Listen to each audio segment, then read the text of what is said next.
Hello, I'm Chuck Akins, your host for Deciphering Digital. And in today's episode, we are welcoming Tish Gance, the owner of Apex by Design and a brand experience strategy. Her work focuses on fixing customer experiences, or CX, through service design, which is a combination of UX, UI, and really the experiences, both digital and analog, that kind of make up the customer journey through your business and your brand from the moment that they're first aware of you all the way through the delivery of the product or service. So that is what she does. We'll also dive into how she does it.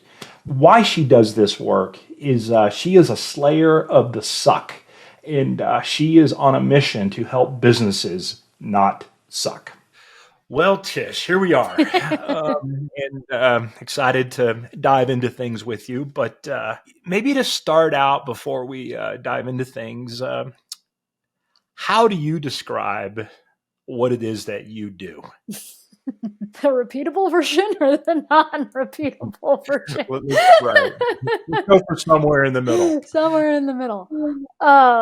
So the very short version that I typically give people is that I fix things that suck for the business, and also for the customer, right? Because interacting with a business that is doing all the things but not helping at all sucks a lot. And even if it was a great deal, even if it was just exactly the thing you needed, if the customer experience of buying the thing sucks, you're not going to recommend it to somebody else, right? So removing the suck, because there's just so much suck in the world these days. And I really feel that people just go through the motion of, let's get as much out there as possible, as fast as possible. And they haven't actually thought about the people they're serving with this thing that they're doing, right? Exactly. All right. So we've established that you fix the suck that exists with businesses, but let's back up a little bit before that. Your business, also how it got its name. I know where it comes from, but let's unpack that. Just a little bit. Yeah. So, tell us a little bit about it. So Apex by Design came through. I've been a designer since I was little. I grew up in my grandfather's print shop, and I'm third generation, worked in printing for 22 years, did all the things. And so I was doing typography by hand when I was like 8, and things like that. So design's always a big thing. So having design in the term, even though really what I'm doing is mostly strategy, having design in the name was really important to me. Now Apex, most people, when they think of Apex, they think of the apex of a mountain, right? Oh, it's the top, which is great. That's true. Like when I work with people, I take their business to the top of the food chain in whatever niche and branding that they're trying to do. But that's not actually the apex that I'm using. So I am a huge race fan. I'm actually not wearing a race shirt, which is surprising today. But huge race fan, own Italian sports cars, have raced said Italian sports cars. And so when you apex, when you're racing as a verb, and the apex of a corner is the tippy point. It's the perfect spot where if you're trying to keep the car in balance and also maintain the most speed possible, you need to what's called hit the apex. So you've got to turn in a certain way. And when I picked the name for the business, it was because really when you do an apex perfectly, you're also shortening the track. You are getting from A to B faster, smoother, without upsetting everything else that's already going on with the car. And it's the same thing of the work I do with businesses is it's faster, it's smoother, you're not upsetting the balance of everything else that's going on by just like throwing something else in there. And then additionally, tying that all in, there's this guy named Colin Chapman who used to build race cars for Lotus. And his methodology, everybody else was like adding more and doing this and bigger motors and bigger stuff. His statement was simplify and add lightness. And he's like, A bigger motor will make a car go faster in a straight line. A lighter car will go faster everywhere. So making sure that you know what to remove and what is only essential to make everything work well is another aspect of what I do. Is like, let's not just keep adding crap on just for the sake of, well, you're doing the tick snap book thing, so let's everybody else do that too. And no, let's figure out exactly what you need and how can we make you go faster with less, because I think everybody overcomplicates everything. Oh, absolutely. There's so many times that, I mean, even myself, but I know that clients and brands do it. That next tactic, that next thing, it's going to be the one that's going to turn the business around. And I find that often people are just jumping from tactic to tactic to tactic. Mm-hmm. And then they say something like, well, that didn't work. And then they forever think that a particular tactic doesn't work. And often it's, well, what was your strategy? What was your desired outcome? What was the intention of all this?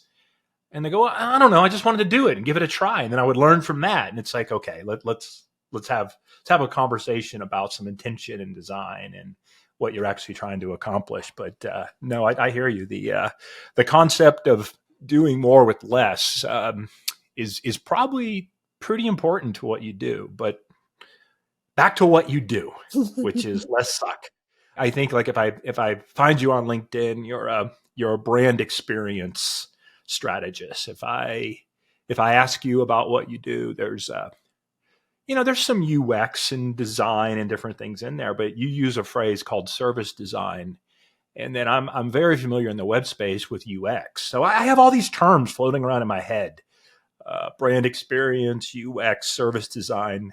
Can you clear that up for me just a little bit? Sure. Like, what are these things and how should I think about them? Because I feel like I'm jumping around from one to another too much. So let's pretend we have circles, right? So our first circle is UX. So that's just, well, it's actually UI. That's just where are the buttons put in an app, on a website, any of those things. We're going to put the buttons in the right place. We're going to make them the right colors so they're easy to use. So that's like a little circle. And then the next circle out, okay, which encompasses that, is UX. And that's, well, okay, I can find all the things and I can use the things simply, but when I'm done, do I feel good about what I just did? Do I feel like I accomplished something? Do I feel confident that I can trust this vendor with my money? Do I feel like I was informed if I was looking for that? So that's what is the takeaway, the kind of the feeling, and that has to dovetail with the UI, because you could feel good about it, but if you can't use it, that doesn't work, right? And vice versa. So UI, UX, okay. Then the next thing that comes out is CX, or customer experience design. Okay, so that's the next circle. And that's looking at journey maps. That's looking at online and offline. How is the customer getting from point A to point B in what they're trying to accomplish, which is not to buy your widget. Your widget just happens to be a speed bump on the way to them doing a thing, right? So that means you're looking at, if they're calling in, you're looking at if they're talking to a live person. Are they reading materials? Are they reading marketing? Are they all the things that happen? That's the customer experience, the CX. And then the biggest circle is service design. So service design is then taking into consideration all the things, the nested circles, but in a, for lack of a better term, theater aspect. So you're looking at the front stage, you're looking at the backstage, and you're looking at how everything works together. So instead of just considering the journey through this particular point, you're also looking at the other business aspects that are happening around that, such as customer orders a thing, Customer comes into the store to pick it up. Customer buys the thing. Customer leaves. Customer's not happy. They come back. They take it. Okay, that's all their thing, right? What's going on in the background? Is it, well, the reason that the customer got the wrong thing was because the inventory system foobarred and put the wrong, and then that person put the wrong thing in the wrong hole. And so the problem isn't that the person's stupid. And the problem isn't that the person who's doing inventory is stupid. The problem is the system for the inventory is broken. So you're going to end up helping the customer experience, but you're also going to help the business because they don't want to deal with returns, right? So you're looking at how all the pieces, and that's a really basic, like there's a lot more to it than that. Wow. So if you, no, there sounds like there's tons. Yeah, it's like a theater production. I mean, you have all the things going on backstage, right? You've got costuming, you've got positioning, you got the director and the video equipment and all the stuff going on, right? But at the same time, everybody on stage has to know what they're doing, and they have to be supported by backstage. They have to have the right artifacts, aka tools, in order to do the things they need to do. And if any of those pieces falls down, then the customer experience is shot, right? The outcome of the great theater production doesn't really reach its true potential. Right. Okay. So I see the circle a little bit better, and UI. You're right. That's a web design. I mean, I think every day I'm probably working with some type of UI, or we're all using the user interfaces that we see online, and then I can see how that creates the user experience, right? And I think of that digitally, and for, I think when you and I are talking with brands, or even for the people that, would listen to this, it's digital. Yeah. There's an interface, a user exchange that happens via the browser. When you get into this service design, that's both the front end and the back end, you mentioned a customer journey touch points.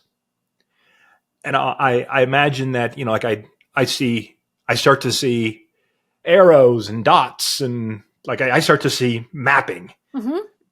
Is that what you mean by touch points and journey mapping? I mean, would you literally, how do you do that? Where do you start? What do you do with a brand or a client to figure out the mapping? The mapping. The mapping. Yeah. I mean, because it's all over the place. It is all over the place. So it's important to think of UI as primarily tactical, which is where we started talking, right? And UX is less tactical, a bit more strategic, but still kind of 50-50, I think. Okay. And then once you get into the customer experience and doing the journey mapping, it's way more strategy and then understanding what the tactical pieces are. So if I'm working, to answer your question, if I'm working with a client says, Tish, I need you to come and help me figure out why that, they never say because my experience sucks, but why is it that we see a lot of clients, like they come, they look, they call us, but they don't actually buy the thing, right? They don't buy the thing. And so I'm like, well, let's talk to some people that have bought the thing and find out first, why did they buy the thing? And what were the challenges or the pain points or the just general mental perspective of why they may have not bought the thing. Okay. Let's understand that, because that's the low-hanging fruit. So if we can talk to people and find out where things aren't working and fix that, that's immediate gains with very little effort and probably even fewer resources, depending on what's going on. So let's pause there for a second, because I think that's an interesting approach. And I'll say what I think might be obvious, but what I wanted to do, even in leading you into the question, I want to jump on a whiteboard and draw everything out and connect the dots and explain how my connection to this does. Right. What you're saying is, okay, that's great, Chuck. I like what you think, but you actually flipped it on its head and said, we should start with the customer. Well, yeah, let's talk to them. The point of all this is to service the customer, right? So customer's perception is your reality. Whatever reality you think you have is not your reality. You have to understand your customer's perspective, and then work towards improving that. Now, if your customer's perspective and your perspective are wildly off, that's a problem. And that happens sometimes. I've had clients that are like, it's like this, and you start talking to them and it's not even close, right? But they're only looking at analytics of sales data. They're only looking at the NPS score. Don't get me started. They're only looking at, Okay, surface stuff. Yeah. Don't go on NPS if you want this to go off the rails and have expletives.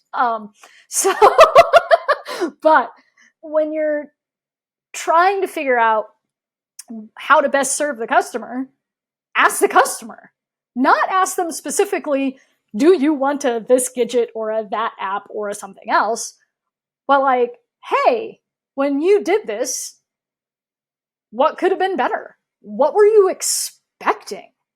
Businesses rarely ask customers what they were expecting. And all customers go into a thing expecting something, right? If they're using an app, they're expecting the app to perform a particular way that makes sense to them. If they are purchasing an item, they expect certain things. Like if you're buying a t-shirt, you expect there to be some form of sizing that you can then go and reference, right? You expect to know what is the t-shirt made out of, what kind of material, are you talking about? Is it stretchy? Is it not stretchy? Like, all these things are important. And if you deviate from that, then all of a sudden it's a bad experience because you're being cute and like, look, we're differentiating ourselves because we're calling it, instead of it being, large, it's grande. And now nobody's like, what's grande? Is that large? I don't know. Is that extra large? Is that is this a big person's store? Is this a smaller person's store? I don't know. I can't tell.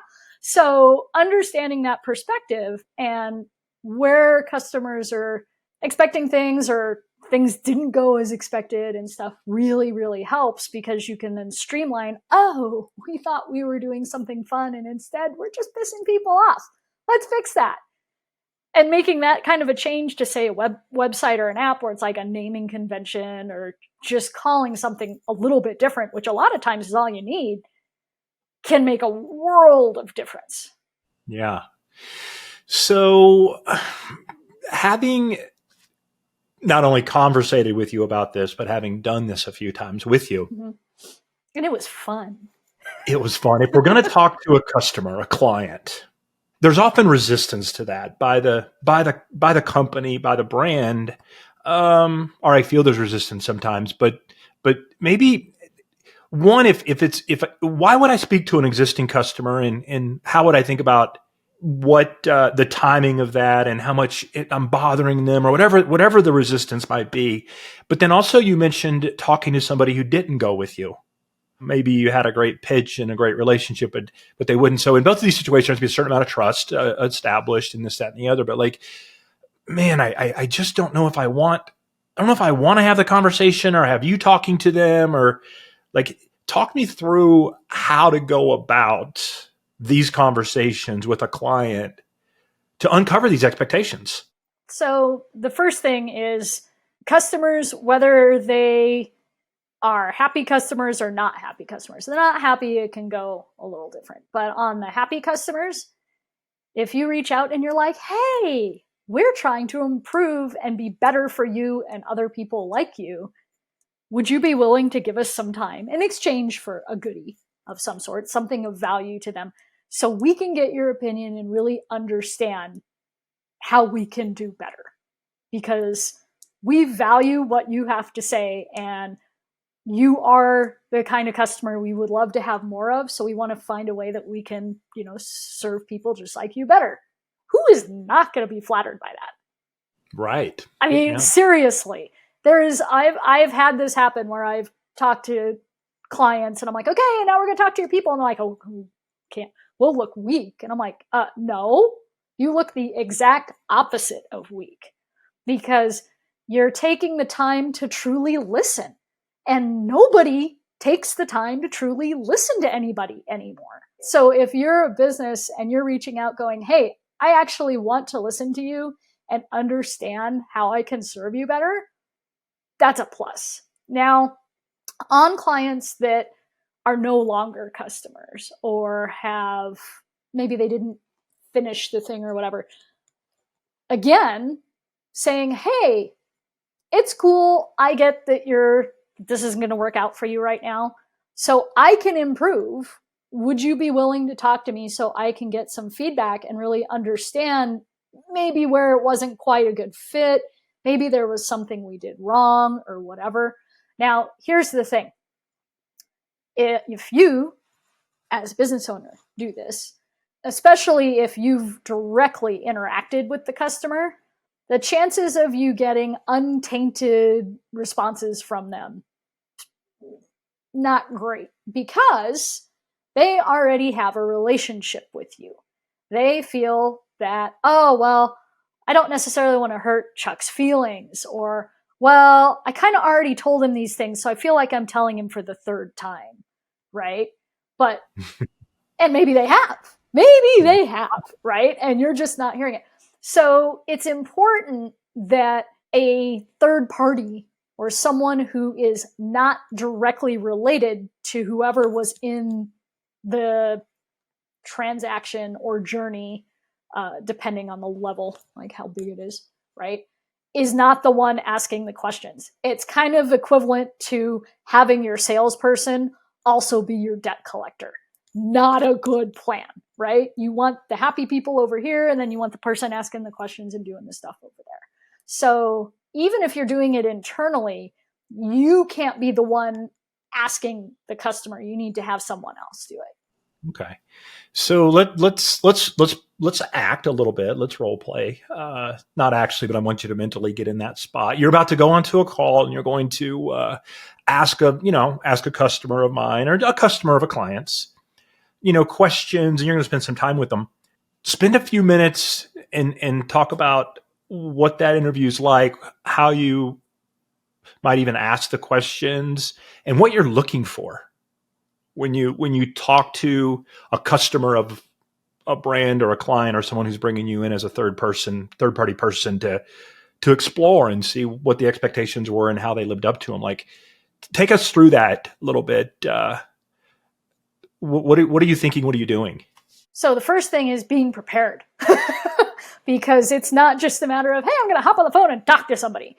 Like, I need to have a outline, set of guidelines, if you will. I'm not married to them heavily, of questions that are things that we've identified as potential challenges, problems, issues, highlights, things that are good, through talking with the stakeholders of the business. So if it was like just you, Chuck, we'd sit down and we'd have a discovery session, and I'd ask you a whole bunch of questions about things that are like, well, what would you like to know? And what really bugs you? And what keeps you up at night? And if you had this one piece of information and it would change all these things, what would that be, right? Like, we look for that stuff first and we talk about that. And I have a set of questions ready to go, because there's really a limit on how many questions you can have set up for having a discussion within a 60 to 90 minute time frame. You don't want to be on the phone with somebody for like 3 hours. Even though you could get a lot of data, that doesn't mean it's all good data, right? So the second thing in regards to it is making sure that, and this is the most important thing, and I think this is where a lot of other UX researchers or people who are trying to do this kind of work fail. The most important thing is to make the person on the other side of the call or the meeting as comfortable as possible. They need to have zero fear, threat. Why am I here? I'm in a weird space. Like, I do most of my interviews by phone, because then they're not looking at me and going and like maybe comparing me to them or something, or like, wow, her hair is really poofy, or who knows. So they don't see me. There's a picture, but they don't see me. And then they're in their natural environment. Maybe they're not wearing pants. I don't care. Like, I don't. The only time I won't interview people is if they're driving. I just won't do it because it's not safe, because I want them thinking about driving, But so I want them in their comfortable environment so that they can go into their head and tell me things. And then the third thing that what I'm listening for, it's really important to ask the questions that in a way that's open-ended and isn't leading the witness. Like, you really have to be a lot like a lawyer. You can't say, so Peter, when you worked with Chuck, what did you think was the greatest aspect of the experience that did this and this and this, right? Because all of a sudden he's only looking at what the highlights were. And if he doesn't have one, he's going to try to find one, right? So a better question would be, tell me about something memorable that happened while you were working with Chuck.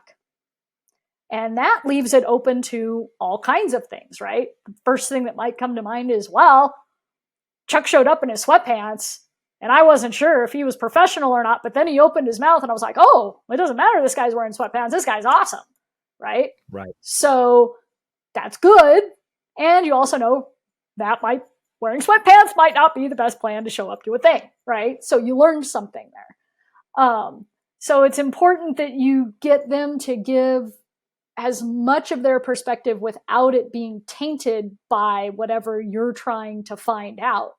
So sometimes you'll ask them a question and they give you like a really short answer. And a lot of interviewers that I've sat in on sessions with, or I've had clients who said, oh, we already did the interview. Can you do the journey mapping and clean it up and tell us what we should do? And I'll listen to the interview and they'll ask a question and they'll give like a 3-word answer and they're like, okay. And then they just move on. I'm like, there's so much what did you do? We're so close to the answer. You just left everything on the table. And right. All it takes is the happy little phrase, which is my favorite phrase. Can you tell me a little more about that? So if they, you ask them, so when you worked with Chuck, what was the most memorable? And it's like, well, Chuck was really sharp. I'm like, well, can you tell me a little more about that? Like, what's your definition of sharp? Right? And then they might say, oh, well, he did this and he did that and he really listened to what I had to say. Aha, that's what I'm looking for. Right. Now they're talking about all the things that aren't necessarily the hard set of stuff, but the people skills, the soft set, the stuff that makes you feel good about what it is you just said, that builds trust, that has you go, oh, they really thought of me and were trying to actually help. Thank you for that. And some interesting tidbits in there for sure. How many clients do you think you'd have to speak to get an understanding? Is it 1, 10, 100, 1,000? How many? Yes. How many do you have to talk to? So this is where I run into clients who are like, well, that's not a big enough sample set. They're like, because when you're doing analytics, it's all the more the merrier, right? It's quantitative. So we need to have a big sample set so that we can look and find the dots and things like that. When you're doing qualitative work, which is the kind of work I do, you actually don't have to talk to that many people to establish some baseline stuff of what the experience is and how people are perceiving what's going on. People may be coming from all different walks of life and things, but how they are trying to achieve their goals doesn't change all that much. Typically, if I'm working with a client, I'm asking them, so who is it you want to clone in your business? Because we don't go into business to work with assholes, right? So we don't want to propagate assholes in the work that we're doing. We want to have people who are coming who are engaged and they're excited and they're like, yes, I want to do this thing, right? And depending on who you talk to, some people will say that that's a sample bias. If you are looking at trying to actually grow your business, I don't feel that is the case because, like I said, We don't want to clone assholes. We don't want to run off on some sidestep and bring in people who really aren't that interested, right? Or good to work with. So we'll first look at, all right, who are some of your best clients? And the other thing that's nice about that is usually your best clients are also willing to tell you a lot of things and willing to talk to you. So it makes it easier to recruit. An example would be I had a client and he had, I would say, 5 different customer profiles, if you would. He had like Susie's soccer mom, and he had like the weekend warrior rental person, but he really wanted to work with agency level photographers. And he's like, that's where my money comes from. And I'm like, well, let's talk to them. Let's not talk to these other ones, because these agency level photographers are who make you some money. Well, you're going to interview them. So in doing that, we talked to 5 of those. Okay. And we also interviewed one of the key team members at the location. And I also did a stakeholder interview. So 6 interviews total. And when I got through titrating down and synthesizing the data, the age or the sex or the this or that didn't matter of who the people are. The demographic aspect really lo-fi, does not really affect anything. What mattered was where these people were at in their career and how they saw themselves in their career as to whether or not they felt comfortable in laying out money or, oh, well, I need to do this or whatever. So we ended up breaking it up into 3 sections of where they were at in their career and then working with that out of talking to 5 people, because they all either were in one of those phases or had been through one of those phases. So it made it really easy to go, oh, okay, when this happens, blah, blah, blah. And then we had some follow-up stuff and we could ask them, so when you were here, what happened there, etc. So the other thing that's important to keep in mind is latency bias, aka how long has it been since they did the thing? How long have they been a customer? Because certain questions, the longer it goes, the fuzzier it gets. And basically, as soon as the thing is over, what happened is gone, right? Right.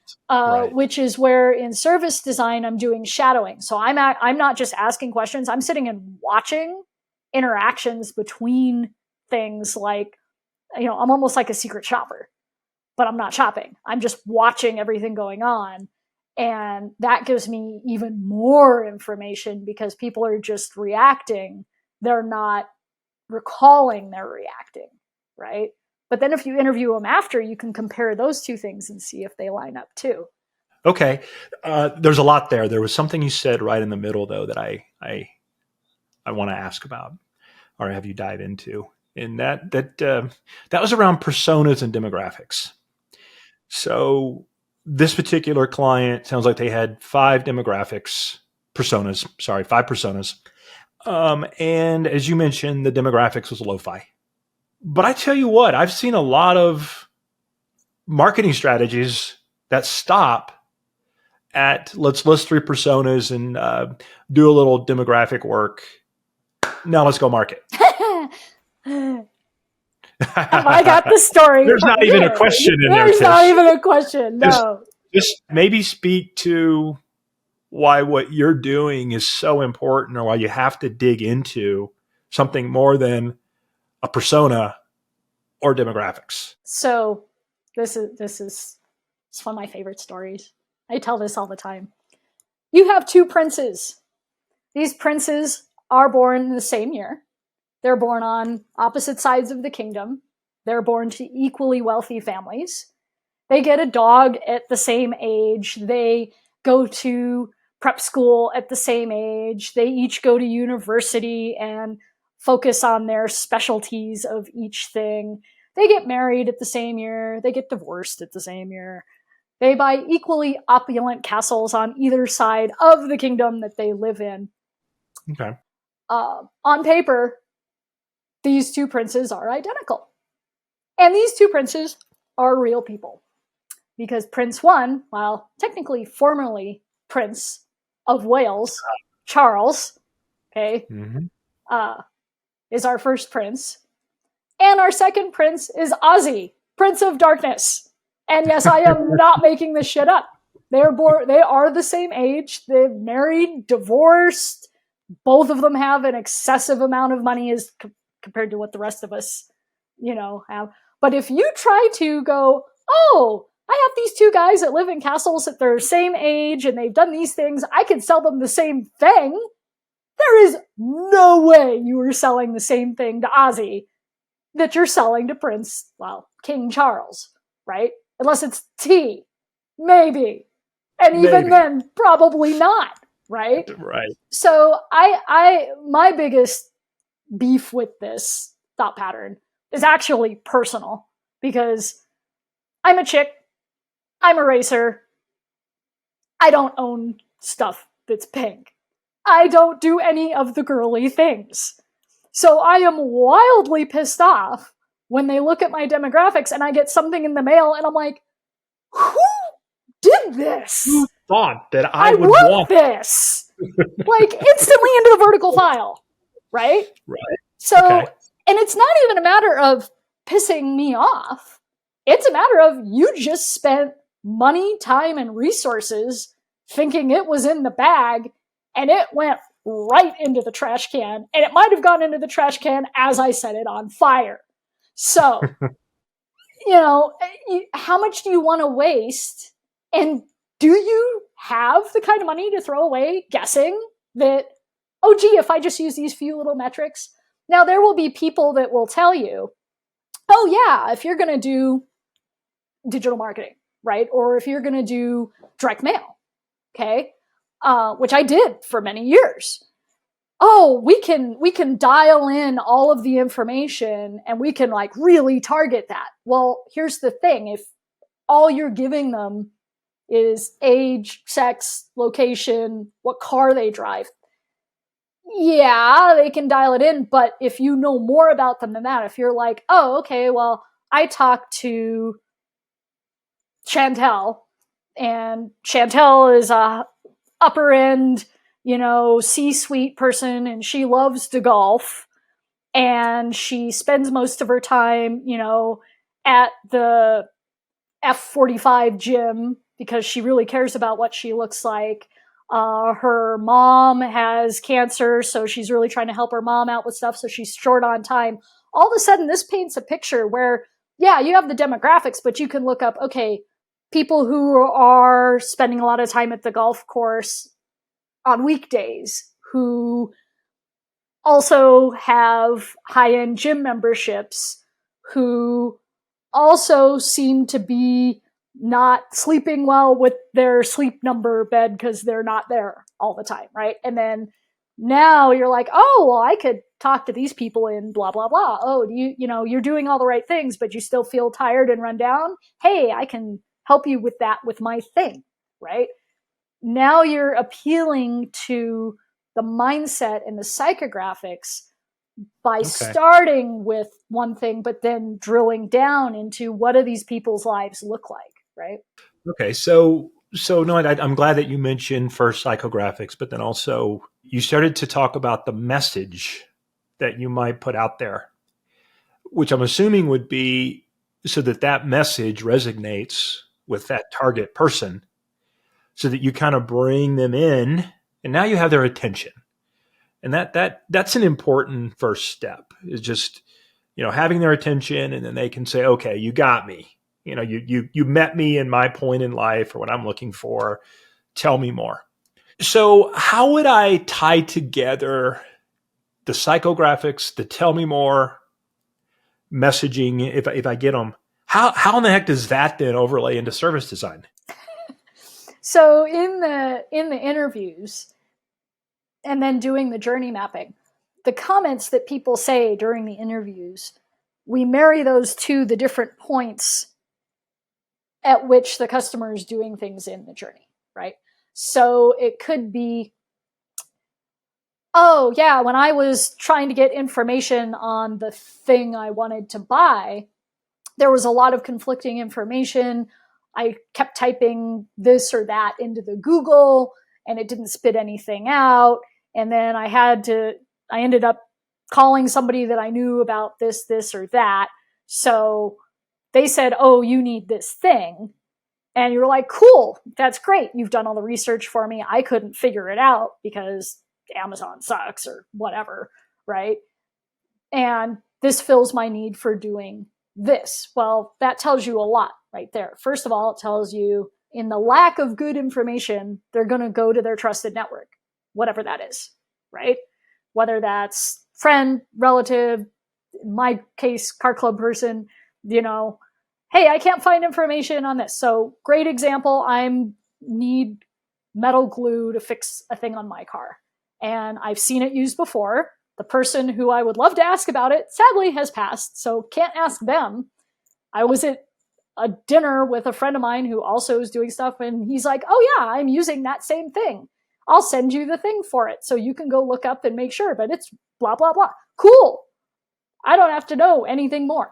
But if you're like, okay, people who are competent in mechanical work on their cars and are looking for a different way to do things that maybe welding doesn't work, and they are needing a solution that is inexpensive to a certain extent. Like they're not going to buy the 5-gallon jug of this stuff, right? They're not a professional mechanic.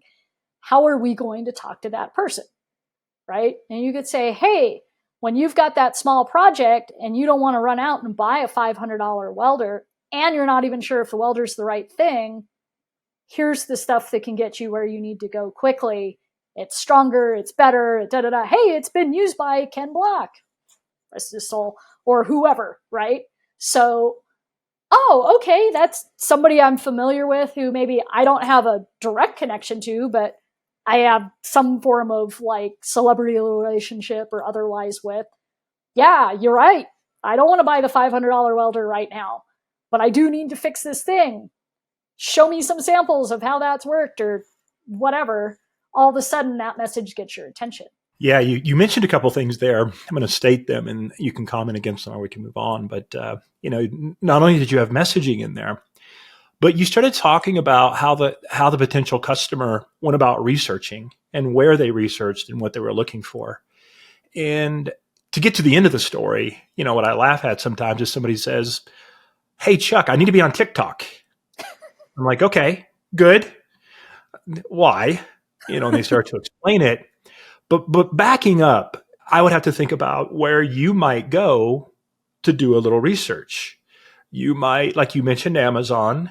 Some people go to YouTube because they want to see videos of it actually being added to their car, doing the action. They might go to Reddit. I don't know. They might hit Twitter. I don't know. But I would sit and think about, how did that person do the research? Because if all this research is happening, and yeah, it's done analog, but it's also done digitally, where do they go? Yep. And then where they go, what are they consuming? And then you have to think about, if you met them in that place, what would you say? Exactly. And it's not, my product is great. It is not your product is great. No. Right. It's something else. And now you get into what I do and why we've had these conversations, is that then you start thinking about content and the placement of the content in different items. So I just want to kind of connect those together, because so much is happening in the journey that's not on your website as a brand. Yes. It's happening everywhere else across Correct. the interwebs, if you will. So how detailed do I have to get in this? Like, I'm wondering if, do I have to go through the minutia of very detailed road mapping, or can I just hit the high points? It depends. That's also one of my favorite answers. It depends. It really depends on how far you want to take it and what it is you're trying to accomplish. So the photo rental place, they were trying to figure out, how can we better serve people with what information we're providing on our website. Okay. And so going into detail about the marketing and the other stuff was later, But Mm-hmm. the initial thing was, if you're in this position and you're doing these things, like, what matters to you? Does cost matter to you? Does this matter to you? Does that matter to you? And that resulted in all kinds of insights that initially, when I talked to the stakeholder, it's like, oh yeah, so we're thinking about doing like a monthly 20% off, and we're thinking about doing like this other thing of highlighting this equipment and that equipment and all this stuff. Yeah, after I talked to people, that would have all epically face planted. It would have been horrible because, first of all, since they're agency level, price matters, but it doesn't matter as much as the service of knowing the equipment is going to be right, knowing the equipment is going to be what they need, knowing the equipment's all going to work together. So, because they're passing the price on to the customer. So, yeah, it matters, but offering them a discount doesn't solve all the other issues, right? They had done a little bit of packaging certain items together so that you're like, hey, if you want this, here's the other things you need to have, so you don't have to think about it. And it wasn't that the photographers were dumb. They could figure it out, but they appreciated not having to spend that brain power in order to do it. So showing more like, hey, this is how these things work together, building those kits for them so they didn't have to think, was a way, way better thing. And then you could talk about that, right? From a marketing aspect. Well, it's interesting that you mentioned the website, and thinking about it, even if I went out and did a great job of meeting someone in their place and with their messaging, I bring them back to the website eventually, and I need that to be right. So by default, starting there, because you can't do everything at once, you can't eat an elephant all at one time. I kind of say it's probably a pretty good starting point. What are you trying to do with your website? What do people expect from it? The same things that you said. How often do your exercises start around the website? Again, it depends on the client. Sometimes it's like the whole shebang because they're trying to build something, right? And what they've had just sucks. Sometimes it has nothing to do with that. So, you and I worked on that staffing job, and that was a byproduct of the work, the work that they were doing, but they thought it was the center of everything they were doing. And we could have gone into, how do we make this app work better? But that wouldn't be gaining them more clients. What was gaining them more clients was the clients having their problem solved of, like, I don't need one more goddamn job of managing these people that I have to have in here, but I can barely manage the ones I have. Well, the app filled that, but first you had to get past the, we're going to take this off your plate, right? So the messaging of, we have an app and it's great, wasn't going to help what the problem was, which was, hey, do you feel like you're having to manage all this stuff and you need to hire people? Not only do we have the best people, we're going to take all the management away from you so you can go back to work and just know the people are going to show up and do what they need to do. Right? That's great. That's a great answer. What you didn't say, not that I'm putting words in your mouth, but what I heard in all of that is, yeah, it could be the website, but number one, it depends. The only way you're going to know where to start is, again, by backing up, talking to the customers, thinking about the journey mapping, thinking about the overall customer experience. And yes, you might find that you land that the starting point is a website. You might land that it's an app. It might be that it's your retail storefront. Who knows what you're gonna find when you actually get talking to the customer. So, with that said, like, see, this is making it harder, not easier, because I don't know where to start. So, if this is the first time that I've heard these words, and I'm going, Tish is making a lot of sense. How do I get started? Like, what do I do? How do I get myself organized? How do I break this down and say, I'm gonna do a better job at this? What is the job? And right, how would I go about a little bit of this in my marketing, in my digital world, in my business? So the first thing is, I would say most businesses who think they're doing a good job with their marketing and stuff are relying on their marketer to tell them who their clients are. And the business needs to be the one telling the marketer that. And then the marketer tells the business, this is where I can find those people. And this is a better way to talk to those people. But if I'd say most of the time, the best place businesses need to start is really, who are the people that I want to create more of? Because a business's job isn't to make money, it's to make more customers. And so if you aren't seriously thinking about, how can I make more customers? How can I find more of these people like this? Or, gee, I'm noticing that my people are aging out. My ideal customers are getting to a point where they're not going to be buying more of this stuff. So how do I attract younger ones? Well, you can try interviewing potential younger people that might be interested, or you could ask your aging out people what got them in it in the first place and see if there's any overlap there, right? So the first step is always having that curiosity and really understanding, who is it we're here to serve and how is it we can serve them better? Because at the end of the day, that's what your marketing is doing. That's what your website is doing. That's what your product or service is doing.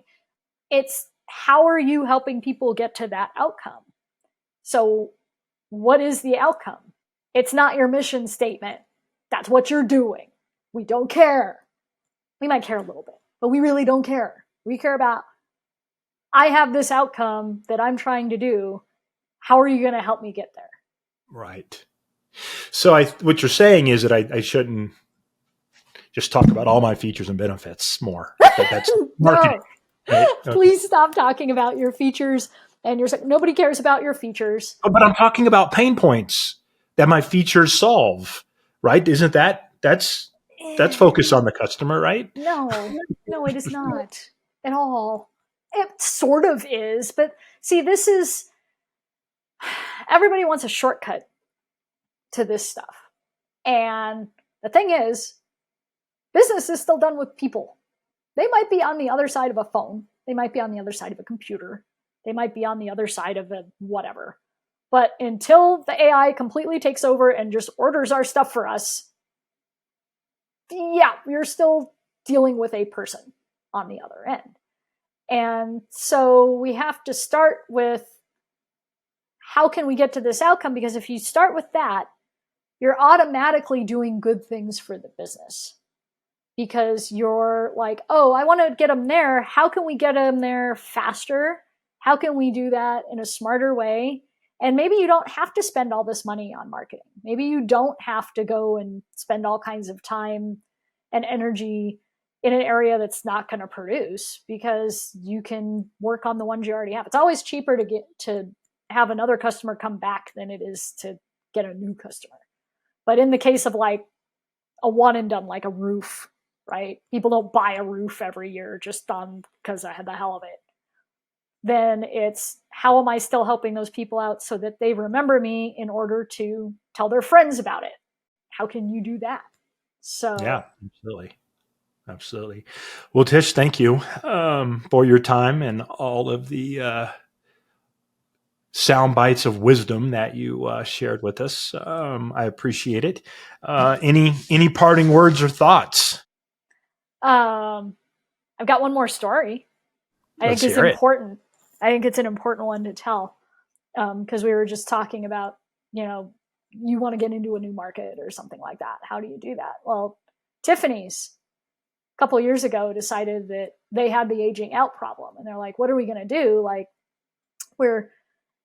people in their late 30s, 40s, 50s, 60s buy Tiffany's, but we're not seeing anybody in their 20s buying Tiffany's. Like, we should be able to totally sell to people in their 20s. I mean, they're buying all this other expensive stuff.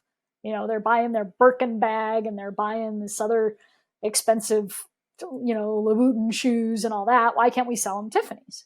So they did market research, which is, well, do they buy jewelry? Okay, yeah, that, whatever. If they buy jewelry, how much does the jewelry cost? Okay, that's nice, but it's not like why they're buying the jewelry. So they spent a ton of money doing all of this market research. And they also went and said, oh, we need to do a competitive analysis. Now, side note, if you're racing, you need to be aware of where your competitors are on the track. But if you're perpetually looking at what they're doing, you're not looking at where you're going. And then what do? You wreck, or they pass you, or whatever, right? This is the same thing in business. So they were like looking at, oh, who else is selling jewelry? Who's selling the Birkin bags? We're going to be just like them. That's what we need to do, is we need to be just like them. So they put out a whole marketing thing. They went to their marketing people and said, we need to reach this demographic of 20-year-olds that buy Birkin bags and they dress like this and they look like that. All surface stuff, right? None of the why, all surface stuff.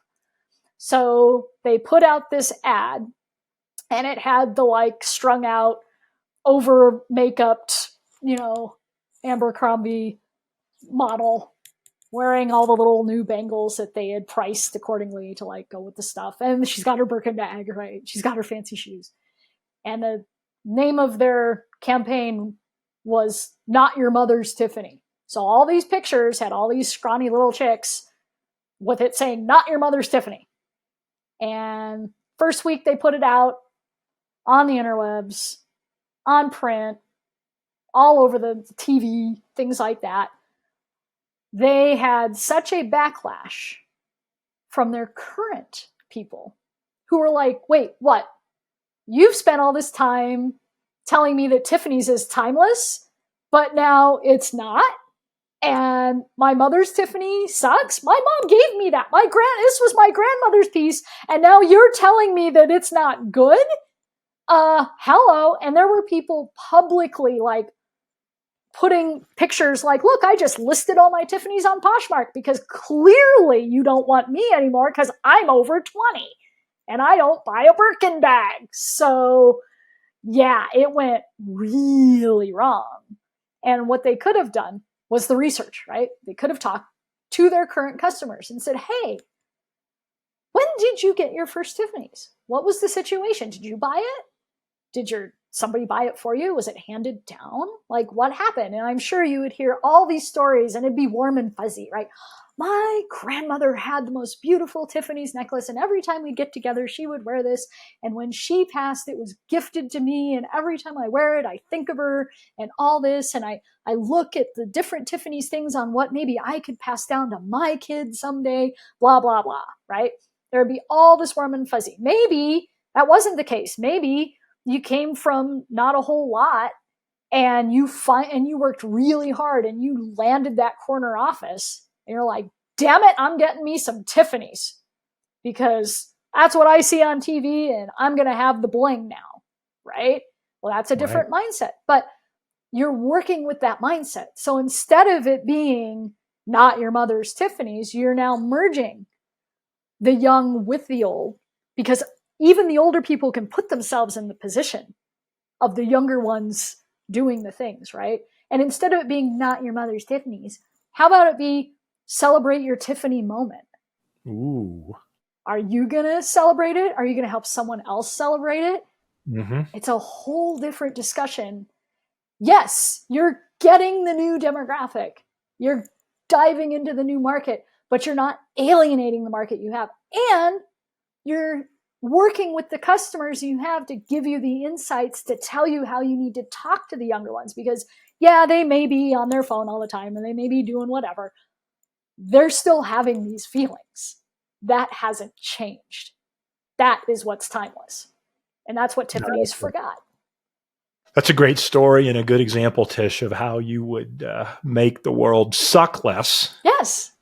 if only call Tiffany's had me. reached out to you, right? And Yeah. you probably would have saved them a couple $1 million as well in marketing expenses, if not billions in revenue. So, all right, Tish, thank you, and we'll talk soon. Oh, thank you. Check this fun. Okay. All right. Bye-bye.